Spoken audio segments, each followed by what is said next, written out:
Hello everyone, welcome back. Get comfortable, relax, and enjoy today's exciting fanfic.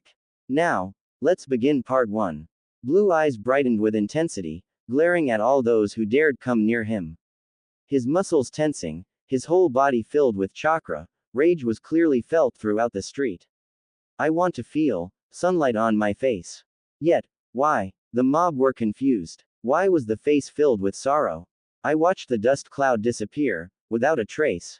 Some in the crowd left, apparently overwhelmed by the pain emitted from the boy, and guilt filled their hearts, making them reconsider their opinions and thoughts. Pain management. I want to take shelter from the poison rain. But the rest of them, consumed by hatred and anger, attacked me.